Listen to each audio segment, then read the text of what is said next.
Hold the Line solo was given to me for the Bosse All-Star Band, and I just got a text saying, "Can you play this?" And I said, "We'll see." The first thing I like to do when I learn a solo is get some background on the person playing the solo. So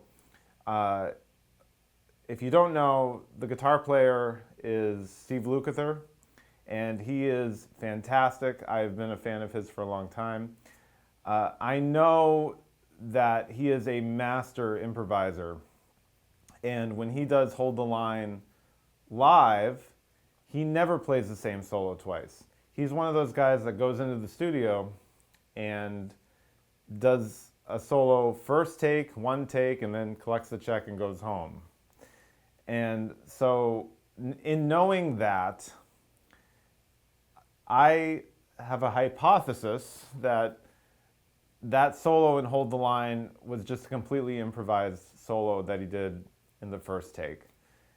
So when I'm looking at the notes and looking at everything that I have to do in the solo, I'm keeping that in mind. Steve Lukather doesn't replicate this solo live, note for note.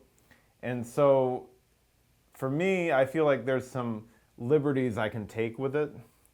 And I'm going to go through this solo right now with you and point out some of those spots. I want to point out also that if you watch me do it in the session, I'm playing a Music Man, but Steve Lukather plays this on a Les Paul, so that's why we're doing it with the Les Paul today. So, the song's in F sharp, and it opens with the typical money bend, right? This lick is note for note from the solo. The key to that is getting the timing from the first lick. It's not a lot of time, so in prepping a solo, if there's space like that, I find it's important to actually know how much space there is, and I found it was like a beat and a half. That's it. I don't really think about it. I don't count it on that part. I just kind of, vibe it out. It's a very loose kind of thing, I don't think when he's playing and he's going, and 16th notes here, he's just doing like a really awesome lick, right? So the next lick, typical pentatonic bending lick, followed by a little melodic fragment, and then we have this lick here. It's very cool. I had a debate whether this is how nitpicky I can get. Do I want to bend this note up or down?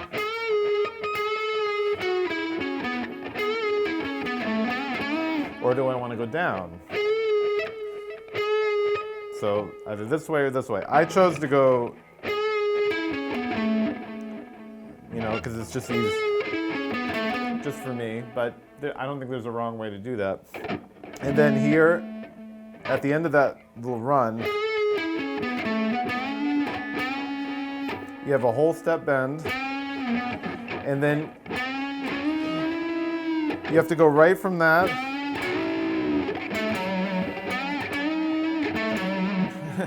intonation's really hard. It's a really hard lick.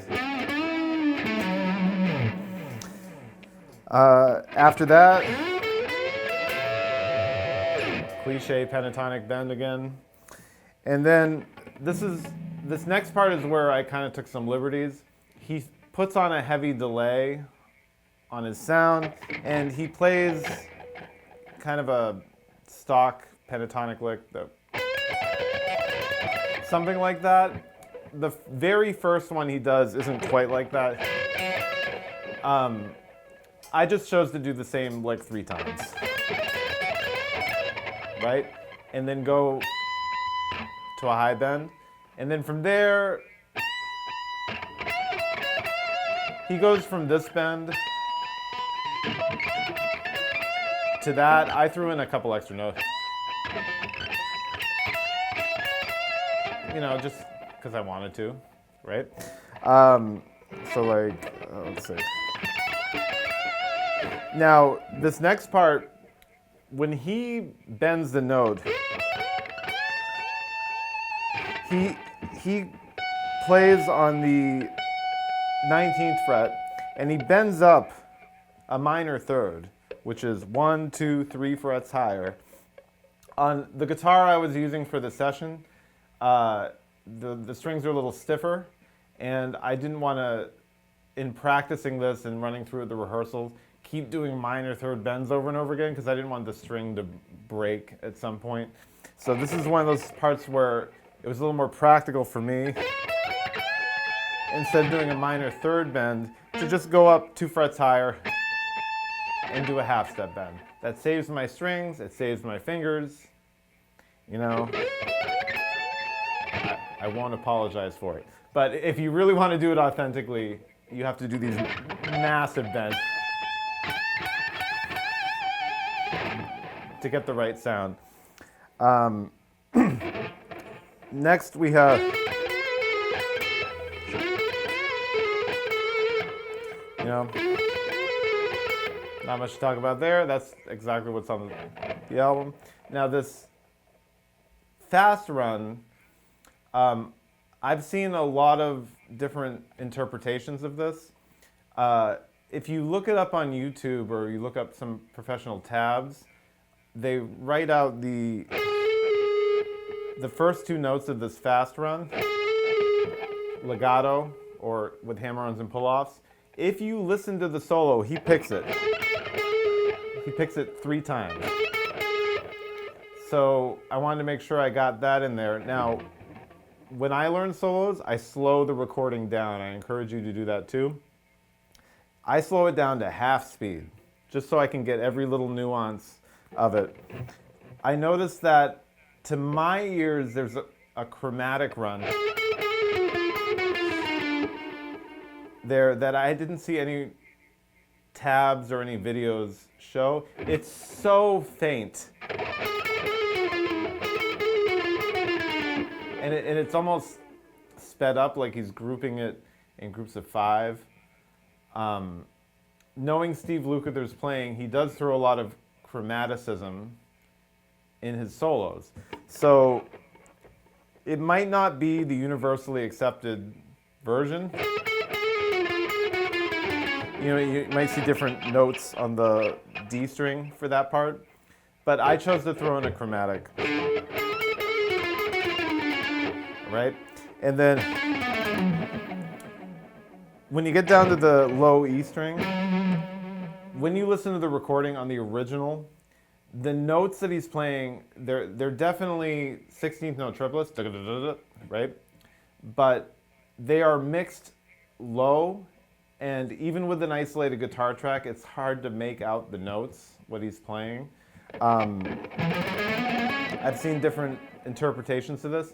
So at this point, because it's mixed so low, as long as I get the rhythm and kind of get some of the notes that are in there, I think I'm good. So I just chose this, where I did,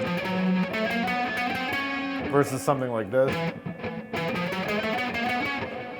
You know, I've seen that on a tab. It's going so fast, who cares? That's my opinion.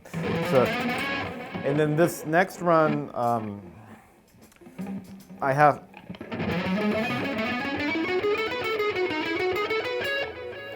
this one is what's from the album. Okay, it's just 3 notes per string. Okay, notice how I put the guitar on my left leg. If you really want to shred and go crazy, adopt more of a classical posture. The hand position is better. And just as an aside, when you're holding it on the right leg, or you're picking leg if you're left-handed, your wrist has to hyperextend to get to the 6th string. But if you put it here, you don't have to do that as much. If you ever watch John Petrucci play live, anytime he gets crazy, he props his leg up and he rests it on the left leg. So that's a little tip. So anyway, back to the solo. Now, it's really interesting because he kind of cuts off the triplets.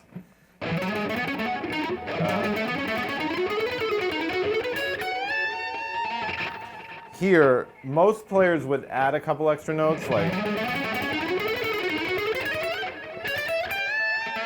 maybe a couple extra notes on the B string, but he doesn't do that. He cuts it short. So I just kind of play that C sharp or 14th fret and just leap up. He might be playing at a minor third bend. I just chose to go on a G and do a whole step. So the whole run is, and kind of like sliding into it versus like, that's what is slow, like.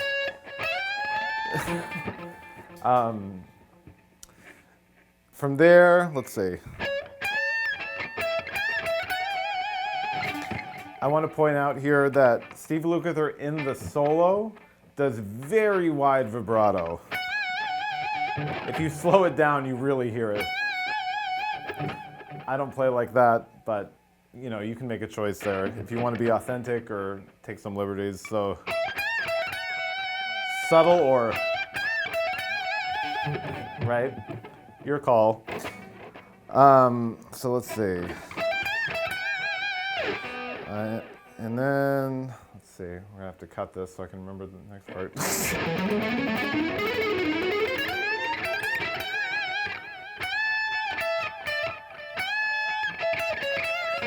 Okay, next part. I'm choosing to do a whole step bend from the 19th fret back to some pentatonic notes, you know, the ones we open. This next part is interesting because part of me wants to do a minor third bend at the very end, but he actually does a whole step bend. He bends to his G sharp, which almost doesn't sound right, but if you play it enough, you get used to it. And then after that bend, you just have the melodic part that is actually composed.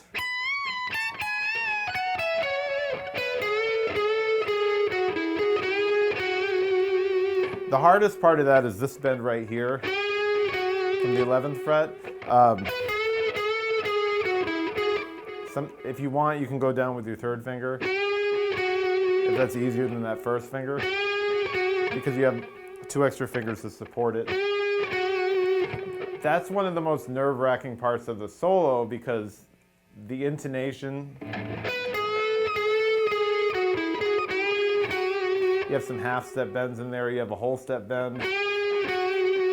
So for me, I'm not out of the woodwork yet. I still have this part, and if I get the intonation wrong, the engineer's going to kill me.